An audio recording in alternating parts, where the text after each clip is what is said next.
ధరణీగర్భ సంభూతం విద్యుత్కాంచన సన్నిభం కుమారం శక్తిహస్తంచ మంగళం ప్రణమామ్యహం. జనం ఛాయస్ ప్రేక్షకులకు క్రోధినామ సంవత్సర తెలుగు సంవత్సరాది ఉగాది శుభాకాంక్షలతో సింహరాశి జాతకులను ఈ సంవత్సరం గమనించినప్పుడు వీరికి ఆదాయం 2, వ్యయం అంటే ఖర్చు 14, చాలా ఎక్కువ ఖర్చు చేయవలసి ఉంటుంది. సంఘంలో గౌరవం 2, అవమానం 2, ఇద్దరు మెచ్చుకుంటే ఇద్దరు విమర్శిస్తూ ఉంటారు. గ్రహస్థితిని పరిశీలించినప్పుడు గురువు మే 1 దాకా 9వ స్థానంలో అనుకూలంగా ఉన్నాడు. మే 1 తర్వాత 10వ స్థానంలో కొంత అననుకూలంగా ఉంటాడు.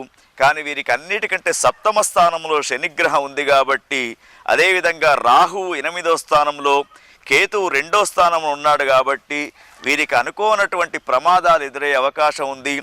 ఆకస్మికమైనటువంటి ప్రయాణాలు జరుగుతూ ఉంటాయి. 7వ స్థానంలో శనిగ్రహం ఉండడంతో గురువు కూడా మే 1 నుంచి అననుకూలంగా ఉండడంతో ముఖ్యంగా రాజకీయ పదవుల్లో ఉన్నటువంటి వారు, రాజకీయ పరంగా ఎదగాలనుకునేవారు, ఇటీవలే మేము రాజకీయ పరమైనటువంటి పదవులను పొందాలనుకునే వారికి కొంత సమస్యగానే కనబడుతూ ఉంది. వీరు భగవంతుని యొక్క ఆరాధన చెయ్యండి.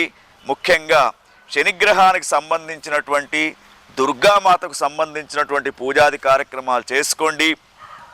ఈ సంవత్సరం విద్యార్థులు మరి అనుకున్నటువంటి గోల్ రీచ్ కాకపోవడానికి అవకాశం ఉంది. రియల్ ఎస్టేట్ వ్యాపారస్తులు ఎక్కువ పెట్టుబడులు పెట్టకండి. రైతన్నలు కూడా అనుకూలమైనటువంటి పంటలు పండించండి. ఎందుకంటే కొంత గ్రహచార స్థితి అననుకూలంగా ఉంది కాబట్టి చాలా జాగ్రత్తగా ఉండండి. మరి రాత్రిపూట ఎక్కువ ప్రయాణాలు చేయకుండా గమనించండి.